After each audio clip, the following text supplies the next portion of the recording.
Assalamualaikum warahmatullahi wabarakatuh.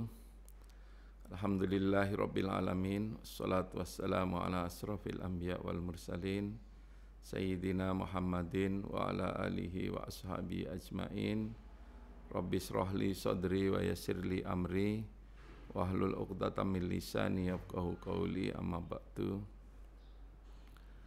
Pertama, kita bersyukur alhamdulillah pada tahun ini kita dapat berjumpa lagi dengan bulan Ramadan tahun 1442 Hijriah. Sudah barang tentu kita bersyukur meskipun di tengah kondisi pandemi Covid, kita masih tetap diberikan kesehatan, kesempatan untuk menjalankan ibadah Ramadan atau ibadah puasa. Ibadah puasa atau ibadah-ibadah yang lain di dalam Islam ini secara umum itu tidak ada hikmah di balik ketetapan ibadah tersebut. Menurut Asy-Syatibi, Allah menetapkan ketentuan-ketentuan syariat Islam itu sebenarnya semuanya hikmahnya adalah untuk manusia itu sendiri. Innamas syara'i hiya limasolihil ibad fit dunyahum wa ukhrahum. Jadi ketetapan-ketetapan syariat Islam itu tidak ada lain adalah untuk kemaslahatan manusia itu sendiri, baik di akhirat maupun di dunia ini. Termasuk puasa, kalau kita berpikir sederhana, kenapa sih kok ada ibadah di dalam Islam itu berupa tidak makan dan tidak minum pada siang hari? Ini kan ketetapan ibadah. Kalau kita berpikir sepintas, ibadah ini ya mungkin bisa jadi terasa aneh. Ibadah kok tidak makan dan tidak minum. Tetapi sesungguhnya ya, di dalam puasa ini kenapa Allah menyuruh tidak makan dan tidak minum dalam puasa, ibadah puasa ini sesungguhnya ada hikmah yang sangat besar sekali. Disebutkan dalam berbagai macam literatur. Pertama, kenapa kok puasa ini ditaruh di siang hari? Ini terkandung maksud bahwa hikmah di balik puasa ini sesungguhnya tidak sekedar untuk berlapar-lapar atau berhaus-haus. Apalagi dalam kondisi sekarang, kita sesungguhnya puasa ini kan tidak mengurangi makan, hanya pindah makan atau pindah waktu makan. Sarapan sudah diganti dengan sahur.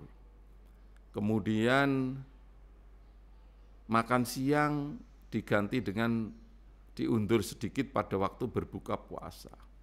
Kemudian berbuka puasa, makan malam itu nanti juga habis tarawih kita juga makan biasanya, makan tambahan. Ini artinya kalau dari sisi kuantitas makan, kita sebenarnya tidak berubah.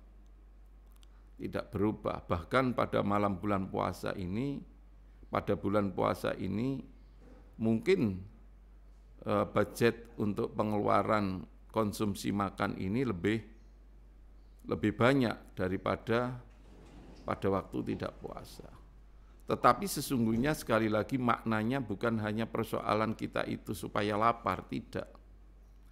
Tetapi yang paling penting hikmahnya adalah kita puasa ini adalah untuk menahan kemauan, menahan keinginan, atau dalam bahasa agamanya itu menahan nafsu.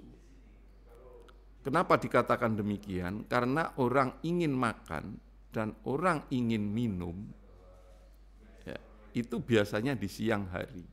Itulah sebabnya kalau puasa itu ditaruh di malam hari, ya, tujuan untuk menahan keinginan atau nafsu itu tidak ada. Karena orang disuruh tidak makan dan tidak minum di malam hari, tidak ada tantangan. Karena di situ waktunya tidur. Tapi kalau di siang hari, disinilah tantangannya. Di mana kita kebiasaannya pagi makan, siang makan, minum dan sebagainya. Tapi pada bulan puasa kita dicegah untuk menahan keinginan itu. Disinilah pentingnya makna puasa itu sebenarnya yang ingin dicapai adalah agar kita mampu menahan keinginan-keinginan atau membatasi keinginan-keinginan. Kenapa keinginan ini perlu dibatasi? Ya karena yang namanya keinginan manusia itu tidak terbatas. Maka untuk membatasi keinginan itu salah satu terapinya adalah puasa. Ini makna pertama dari hikmah puasa itu.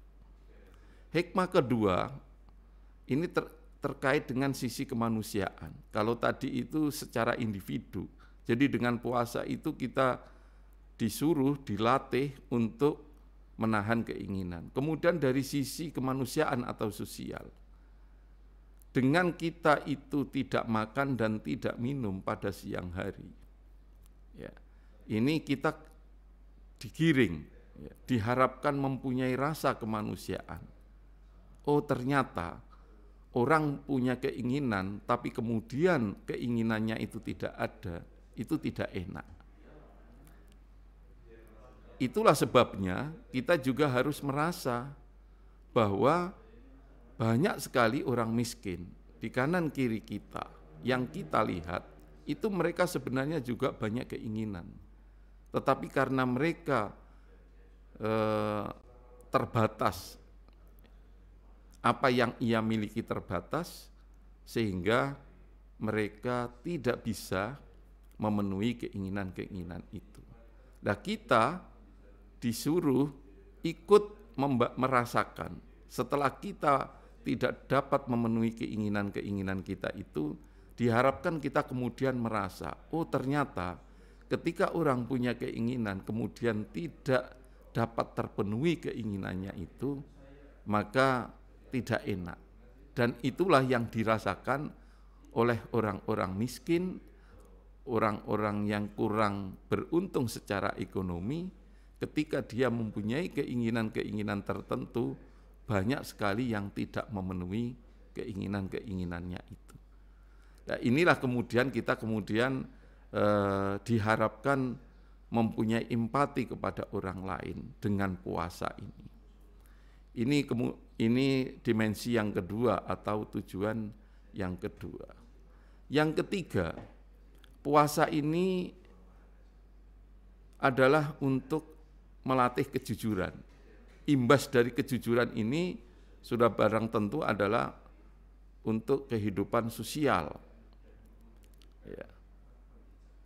Ibadah puasa ini salah satu ibadah yang tidak kasat mata. Kalau kita lihat rukun Islam itu, sholat, mungkin orang akan melihat, oh orang itu sholat apa tidak. Kemudian zakat juga bisa dilihat karena perlu interaksi dengan orang lain. Haji juga apalagi, tidak ada orang yang melakukan ibadah haji tidak diketahui oleh orang lain. Tidak ada orang yang melakukan ibadah sholat tidak diketahui oleh orang lain. Ya. Tidak ada orang melakukan ibadah zakat tidak diketahui oleh orang lain. Tapi khusus puasa, ini orang bisa tidak jujur.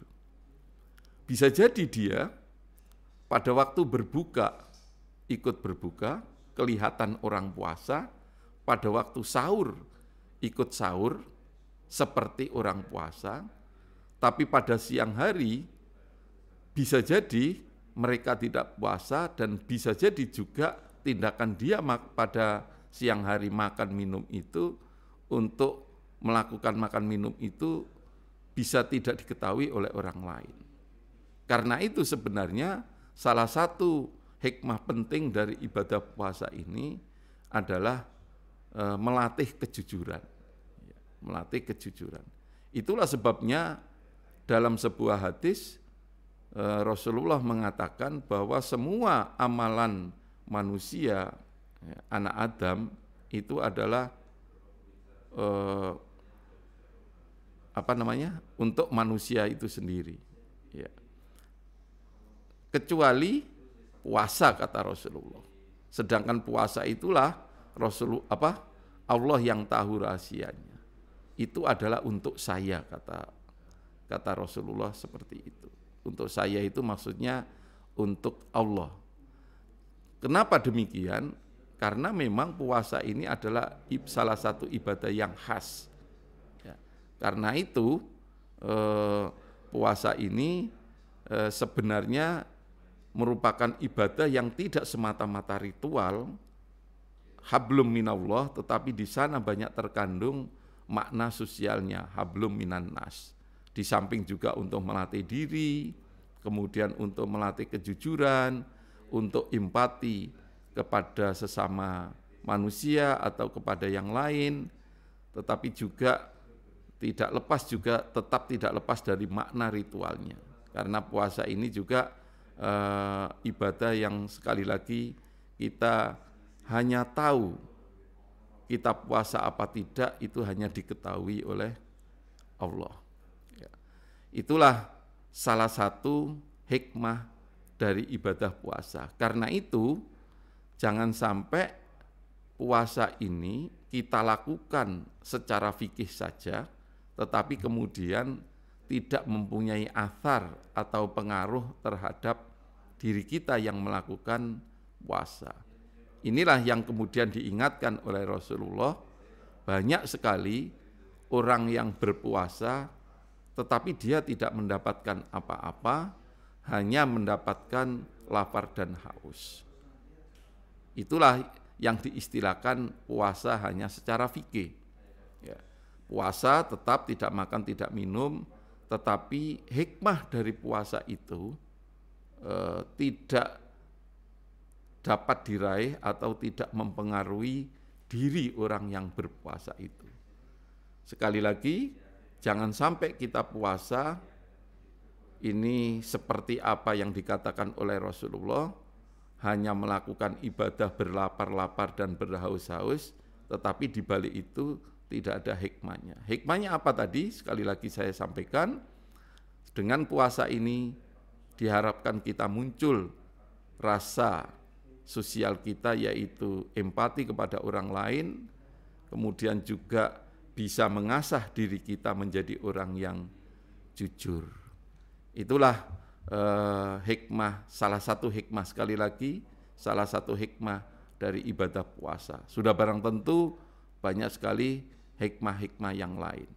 Demikian, mudah-mudahan bermanfaat. Wallahul muwaffiq ila aqwamit thoriq. Assalamualaikum warahmatullahi wabarakatuh.